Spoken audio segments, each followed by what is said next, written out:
Welcome to the 4th episode of Young Health Program podcast series. இந்த podcast சீரீஸ்ல நம்ம இளைஞர்கள் மத்தியில எந்த விதமான வாழ்க்கை முறையால வரக்கூடிய பிரச்சனைகள் இல்லைன்னா நான் கம்யூனிகேபிள் டிசீஸ், அதாவது தொற்றா நோய் என்னெல்லாம் பிரச்சனைகள் வருது வாங்க பேசுவோம். நீங்க என்ன படிக்கிறீங்க, உங்களை பத்தி கொஞ்சம் சொல்லுங்க. நான் 10th ஸ்டாண்டர்ட் படிக்கிறேன். வந்து 15 வயசு ஆகுது. நான் 9th ஸ்டாண்டர்ட் படிக்கிறேன். எனக்கு 14 வயசு ஆகுது. இந்த மாடியூல்ல இருந்து நீங்க என்ன கத்துக்கிட்டீங்க? உடல் செயலற்ற நிலை என்ற வந்து உடம்புக்கு பாதிக்கும் தான் தெரியும். ஆனால் OHPல சேர்ந்ததுக்கப்புறம் அவங்க சொன்னாங்க இந்த மாதிரி நிறைய பாதிக்கணும். ஆனால் சேர்ந்ததுக்கப்புறம் தான் உடம்புல ரத்த நோய், சுகரு, லிவர் கேன்சர் இதுமாதிரி நிறைய வியாதி வரும். OHPல சேர்ந்ததுக்கப்புறம் நான் தெரிஞ்சுக்கணும் இதை பற்றி எல்லாமே. உண்மையிலேயே சொன்னால் நான் வந்து OHPல சேர்கிறதுக்கு முன்னாடி ரொம்ப நேரம் உட்காந்து டிவி பார்ப்பேன், அதுக்கப்புறம் ஃபோன் பார்ப்பேன், ரொம்ப நேரம் உட்காந்து படிப்பேன். இதெல்லாம் சாதாரணம்னு நினச்சேன். இந்த YHPயோட மாடியூல்ல இருந்து கத்துக்கிட்டு நீங்க எந்த விதமான மாற்றங்கள் உங்களுடைய ஃபேமிலி, கம்யூனிட்டி இல்லைன்னா ஃப்ரெண்ட்ஸ் மத்தியில என்னெல்லாம் மாற்றம் நீங்க கொண்டு வந்திருக்கீங்க, அதை பத்தி கொஞ்சம் சொல்லுங்க. என் ஃப்ரெண்ட்ஸ் வந்து விளையாண்டுருந்தாங்க. பார்த்தேன் நான் ஃபோனில் ஃபுல்லாக நிறைய பேர் கும்பலாக உட்காந்து விளையாண்டுருந்தாங்க. நான் அவுட்டோர் கேம்ஸ் விளையாட சொன்னவங்கள விளையாட வரமாட்டேன்னாங்க. 2 வருஷம் முன்னாடி நான் YHPல சேர்ந்தேன்.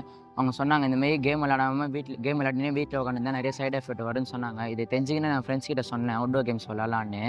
அதுக்கப்புறம் வந்து அவங்க சொன்னாங்க YHPலேயுமே காம்படிஷனாக வைக்கிறாங்க, ப்ரைஸஸ் கொடுக்குறாங்க, வாங்குறா விளையாடலான்னு. அப்புறம் அவங்களும் வந்து விளையாடினாங்க, கேம்ஸில் அவுட்டோர் கேம்ஸாக விளையாட ஆரம்பித்தாங்க. அதுக்கப்புறம் தான் என்னை மோட்டிவேட் பண்ணாங்க இந்தமாரி விளையாடலான்னு அப்படின்னு சொன்னாங்க.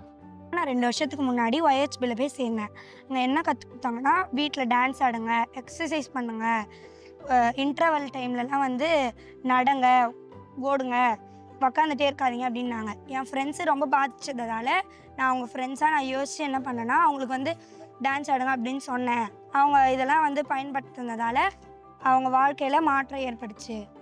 நம்ம நீண்ட வாழ்க்கை முறையில நீங்க வந்து என்னெல்லாம் பாதிப்பு, என்னெல்லாம் பிரச்சனைகள் வரலாம் அப்படின்னு சொல்றீங்களா? நம்ம வந்து உடல் அசையாம இல்லைன்னா ஒரு விதமான எக்ஸசைஸ் ஒரு ஆக்டிவிட்டி இல்லாம இருந்ததால என்ன பிரச்சனை வரும் அது சொல்றீங்களா?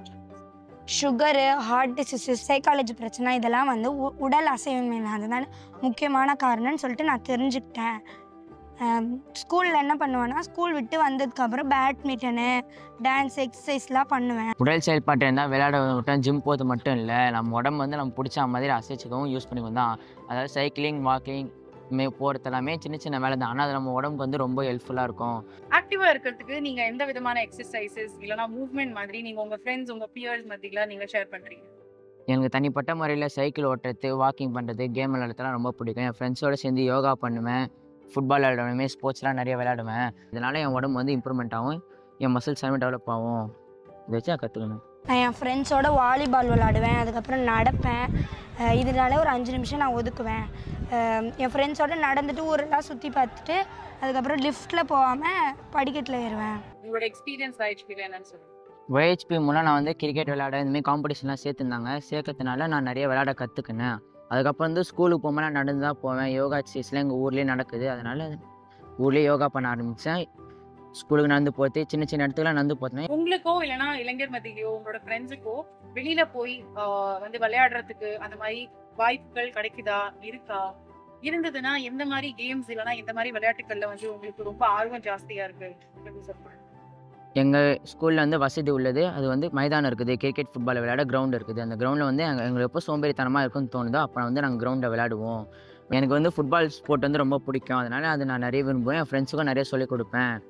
தினமும் நிறைய விளையாடுறேன். எங்கள் உடம்பெல்லாம் வந்து இம்ப்ரூவ்மெண்ட் ஆகுது, சுறுசுறுப்பாக இருக்கிறோம், ஆரோக்கியமாக இருக்கிறோம். நாங்கள் கடைசியா உங்களை ஆக்டிவா ஃபிட்டா வச்சுக்கிறதுக்கான கருத்துக்கள் என்ன கொஞ்சம் ஷேர் பண்றீங்களா? எங்கள் ஜிம்முக்கு போகணுன்னு இல்லை, பெரிய பெரிய எக்ஸசைஸ்லாம் பண்ண நான் வீட்டிலேருந்தே சின்ன சின்ன வேலை பண்ணுங்கள். கடைக்கு என்ன சின்ன கடை இருந்தால் நடந்து போங்க, வீட்டிலே உட்காந்து இருக்காமல் சுறுசுறுப்பாக இருங்க.